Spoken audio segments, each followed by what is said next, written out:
Сәлем қыздар, қалдеріңіз қалай? Егер де сіздер менің арнама алғашқы келіп тұрсаңыздар, менің есімім Шолпан.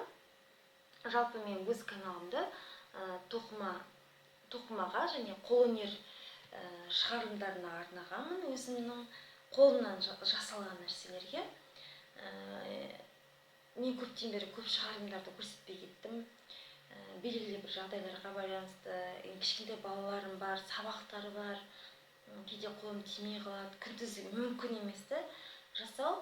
Сол себепті қазір мен түнгі сағат 2 мен сіздерге шығарылым түсіру үстіндемін. Сол еңбегімді бағаларсыздар, арнама жазылыңыздар, лайк басыңыздар, пікір білдіріңіздер. Жалпы мен егер де алдыңғы шығарылымдардан біреулерін көрген болсаңыздар, мен кішкентай қызыма арнап жемпір тоқыдым. Бір жемпір тоқыдым, онда менің қателігім мойнын жіпті көп алып қойдым да. Мен нені ескермедім, газал жібінің созылмалы екендігін ескермей қалдым. Сол себепті оны қайта тарқатып тастап, қайта тоқыдым. Тығыздау етіп тоқыдым. Сол себепті мен мынадай жемпір тоқыдым. Қызыма алдыңғы қателіктерімді ескеріп, неге сіздерге қазір жемпір алдыңғы телефонның алдыңғы камерасымен түсірілгеннен кейін түсініксіз болып жатқан болар. Мына менде бота деген жазу. Мен бұны жалпы газал рок-н-ролл жібінен тоқыдым.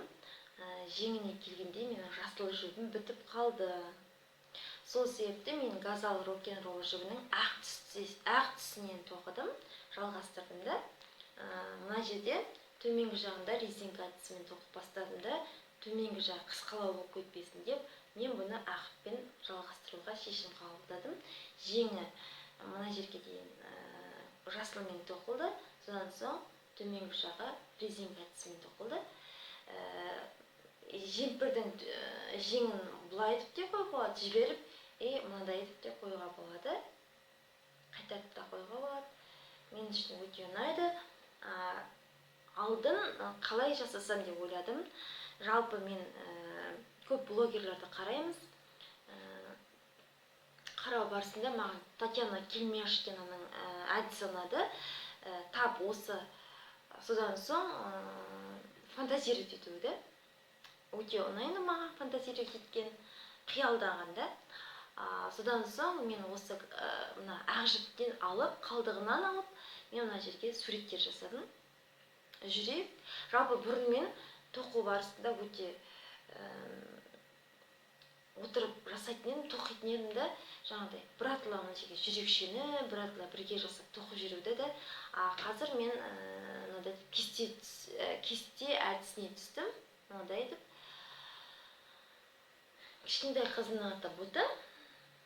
Сол себепте Бота деп жаздым. Қызыма өте ұнайды. Күйеу алып, мама тоқыды деп қуанады мінекей. Мынадай жемпір. Одан соң сол кішкентайыма арнап мынадай жемпір тоқыдым тағы да.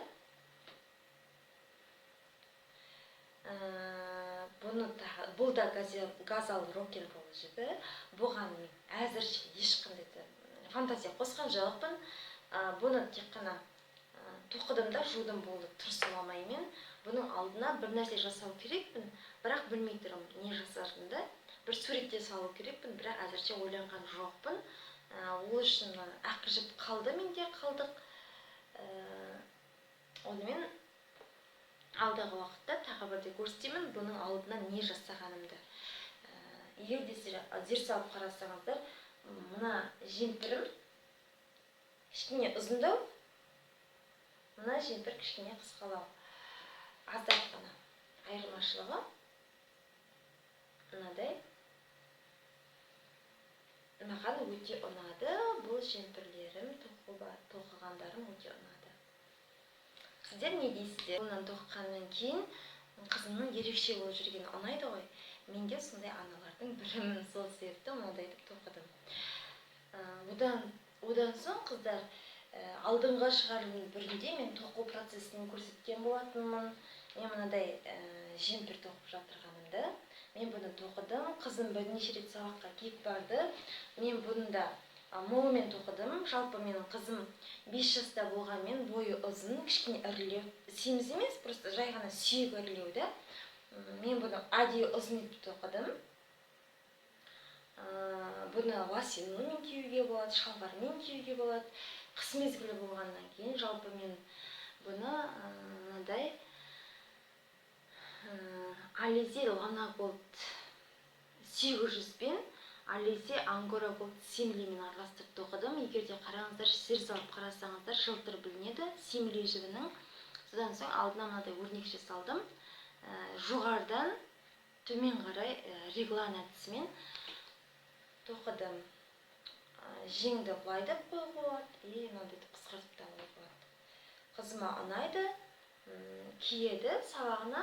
Әзірше ол даярлық тобында, сол себептен оларға ешқандай да мектеп формасын киюге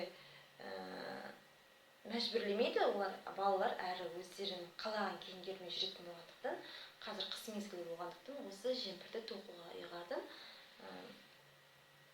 Білмеймін, ұнайды. Бір рет жудым. Ешқандай созылған ештеңе жоқ. Соң қазіргі тоқып жатқан процесім мынадай жемпір қызыма, сол жаңағы 5 жаста қызыма тоқып жатқан жемпірім. Мен бұны ұзын емес, кішкене ғана қысқалау етіп тоқуға шештім. Бұл да менде Ализе Лана Голд жібі, түсі қалай дейді, сия түсті де. Мен бұны алдына әдейі мынадай қойдым. Мүмкін ілгек жасармын, мүмкін бір нәрсе жасармын. Мүмкін бұны жалпы мен бұны алды етіп алдым. Білмей тұрмын. Екі жағы да ұнайды маған. Мына жағы оң жағы, мына жағы теріс жағы. Негізінде мен сіздерге көрсетейін. Негізінде маған теріс жағымен тоқыдым. Көрсетейін. Теріс жағы маған ұнады. Негізгі теріс жағы мен тоқып жатырғанмын, бірақ та білмей отырмын. Оң жағы да ұнайды, теріс жағынан ұнайды. Мінекей теріс жағы. Оң жағы теріс шалу әдісімен тоқыдым. Мінекей мынау менің үлкейту жібім. Бұл оң әдісімен белгіледім. Осындай. Енді менде тек қана қалған жіптерді мынадай басқаша түсті жіппен белгілеп қойдым. Енді жеңін тоқу қалды. Соған ойланып отырмын. Қай оң шалу әдісімен тоқыған бет ұнай ма, әлде теріс шалу әдісімен тоқыған бет ұнай ма, басым қатып отыр. Сол себептен кішкене ғана бұның уақытын шегеріп қойдым. Қыздар, егерде менің шығарылым сіздерге ұнаса, лайк басыңыздар, өздеріңіздің пікірлерді білдіріңіздер, арнама жазылыңыздар деген сияқты. Сонымен сау болыңыздар. Пока-пока.